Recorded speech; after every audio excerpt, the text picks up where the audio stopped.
Bienvenue sur Africa 24 dans cette nouvelle édition du QG News. Voici les titres de l'actualité. Bilan politique de l'année 2018 au Tchad, une année marquée par de grandes réformes politiques et institutionnelles, notamment l'adoption d'une nouvelle constitution et des contestations de l'opposition contre la refondation de l'État. En République démocratique du Congo, report des élections dans les 3 localités, Beni, Butembo et Yumbi. Alors que les scrutins sont prévus le 30 décembre dans le pays, les 1 million d'électeurs des 3 localités se rendront aux urnes en mars 2019. Et puis, développement de l'énergie solaire sur le continent africain. Alors que 40% des ménages africains n'ont pas accès à l'électricité, l'énergie solaire constitue une solution au déficit énergétique. À Madagascar, Hans Radzouel remporte la présidentielle avec 55,66% des suffrages selon les résultats provisoires de la CENI, contre 44,34% pour son adversaire Marc Ravalomanane. Les résultats devraient être confirmés sous 9 jours par la Haute Cour constitutionnelle. Le taux de participation reste toutefois faible à 48,09%. Rappelons qu'en 2009, Hans Radzouel avait pris la tête d'un mouvement populaire de contestation face à l'ancien président Marc Ravalomanane. L'année 2018 aura été particulièrement mouvementée politiquement au Tchad, une année marquée par de grandes réformes politiques et institutionnelles, une modification de la Constitution ainsi que des contestations de l'opposition contre la refondation de l'État. On fait le point avec notre correspondant Mahamat Ramadan. Au Tchad, sur le plan politique, l'année 2018 qui s'achève a été marquée par l'organisation d'un forum national inclusif qui a abouti à la suppression du poste du Premier ministre, la modification de la Constitution et l'instauration de la 4e République avec un régime présidentiel intégral. Il est aussi nécessaire de se pencher sur l'état des institutions de la République qui ont été mises en place au lendemain de la conférence nationale souveraine en 1993. Nous devons plutôt mobiliser nos maigres ressources dans la perspective de développement économique et de la lutte contre la pauvreté au lieu d'entretenir des institutions pléthoriques et budgétivores. L'année qui s'achève a aussi vu l'adoption de l'ordonnance portant charte des partis politiques qui établit l'âge minimum des présidents à partir de 30 ans et prévoit la dissolution de toute organisation politique n'ayant pas pris part à 2 élections générales consécutives. La jeunesse elle-même, avec sa détermination de faire changer les choses par elle-même pour cette fois-ci, et non pas par cette politique par procuration où on a donné l'espoir, on a donné la confiance aux anciens qui pourraient peut-être faire mieux, ont raté le coche pour nous amener dans cette situation où Déby continue à gouverner ces pays. Ça, c'est déjà fini. Le temps aussi de l'opposition professionnelle, c'est terminé. Et c'est comme ça que la jeunesse voudrait changer les choses par elle-même. Et Déby, dans sa crainte, il ne veut plus. Mais à 45 ans, on est toujours jeune. 2018 a aussi vu la signature de l'ordonnance par le chef de l'État, Idriss Déby Itno, accordant un quota de 30% aux femmes dans toutes les fonctions nominatives et électives. Un quota qui devrait évoluer progressivement vers la parité. En République démocratique du Congo, les élections du 30 décembre sont reportées à mars 2019 dans les villes de Beni, Butembo et Yumbi, un report qui concerne 1 million d'électeurs. La commission électorale indépendante évoque des raisons sécuritaires et sanitaires, notamment des risques de contamination de la fièvre Ebola. Reportage de notre correspondant Jacques Amboka. Confirmé pour le dimanche 30 décembre, les scrutins en République démocratique du Congo ne se tiendront pas dans certains territoires. Plus d'1 million d'électeurs de Beni, Butembo dans la province du Nord Kivu et Yumbi dans les Mai-Ndombe, représentant 3,1% des enrôlés, sont ainsi écartés.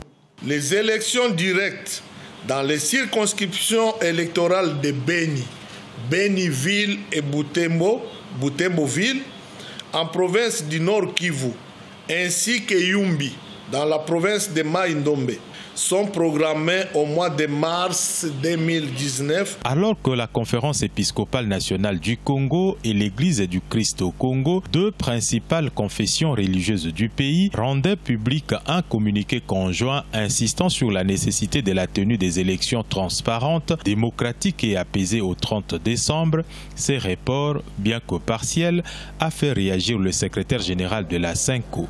C'est une décision très grave. Mais je me pose les questions suivantes. Entre la concentration des masses pendant la campagne électorale et les gens qui vont s'aligner devant un bureau de vote, où est-ce qu'il y a plus de danger à la contamination de l'épidémie Ebola? Les électeurs des territoires concernés iront aux urnes en mars 2019. Ils ne participeront donc pas au choix du prochain président de la République. Le président élu le 30 décembre prêtera serment le 18 janvier 2019. Nombre d'observateurs estiment qu'avec ces reports, c'est une voie aux contestations qui est ouverte.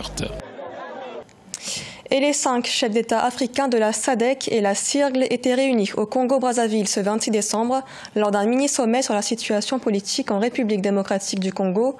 Réunis en l'absence de représentants de la RDC, les dirigeants ont réaffirmé leur attachement à la tenue d'élections apaisées, libres et démocratiques et transparentes dans le pays et exprimé leur inquiétude face au risque de crise post-électorale. On écoute Kéroune Maïzo, analyse politique.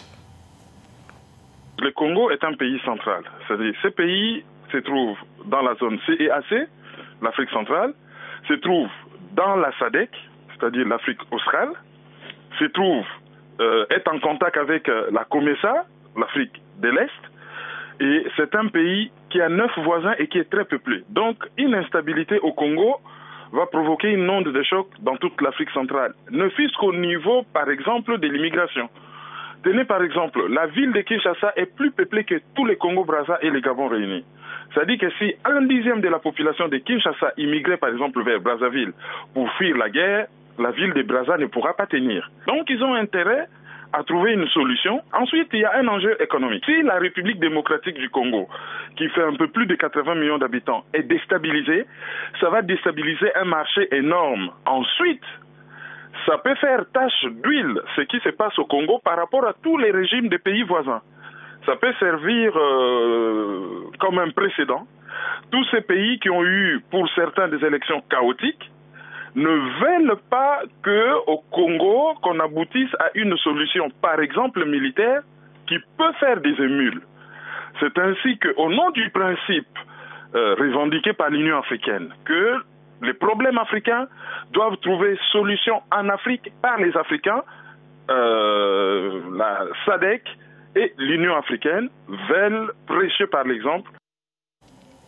Dans l'actualité également, au Burkina Faso, le gouvernement annonce la gratuité du planning familial en 2019. Une annonce faite ce mercredi 25 décembre. La mesure comprend la gratuité des produits contraceptifs et l'accès gratuit à la consultation d'un montant de 6,27 milliards de francs CFA. La mesure prendra effet le 1er juin 2019. Objectif, améliorer les conditions de vie des populations à travers une baisse de la mortalité infantile et maternelle. L'énergie solaire se développe sur le continent africain. De nombreuses initiatives ont été mises en place en 2018 pour résoudre notamment le déficit énergétique. L'énergie solaire représente en effet une alternative aux énergies non renouvelables pouvant être utilisées comme source d'alimentation des véhicules et des foyers. Mathilda Diaby. L'Afrique a fait de 2018 l'année de l'énergie solaire. Sur le continent, de nombreuses initiatives ont démontré le potentiel de cette source énergétique. En septembre 2018, les participants à la course South Africa Solar Challenge ont prouvé que l'énergie solaire est capable de déplacer des voitures et de remplacer le carburant. Solar cars, it's something that looks futuristic, so who wouldn't want to be part of. La voiture solaire, c'est le futur. Tout le monde devrait vouloir en conduire une. C'est la solution à de nombreux problèmes. Désormais, vous pourrez conduire sans dépenser de l'argent pour le carburant. Just so that you drive to wherever you want to drive to without having to spend money for fuel. Grâce à l'énergie solaire, la start-up Lumos Global a permis à des centaines d'Ivoiriens qui n'étaient pas rattachés au réseau électrique national d'avoir accès à l'électricité. Quand on ne veillait pas lumière, mais à cause de ça, il y a lumière à tout moment. Je peux étudier à mon enfant. Aujourd'hui, mon fils est 12e de sa classe. En tout cas, avant, à cause de la lumière, il n'arrivait pas à étudier. En tout cas, ça a changé ma vie. Tandis que 40% des ménages africains n'ont toujours pas accès à l'électricité, selon les chiffres de l'Agence internationale de l'énergie, de nombreux acteurs économiques et politiques considèrent l'énergie solaire comme la solution au déficit énergétique de l'Afrique. Ce journal a été réalisé par l'ensemble de la rédaction. Merci de l'avoir suivi. L'actualité continue sur Africa 24.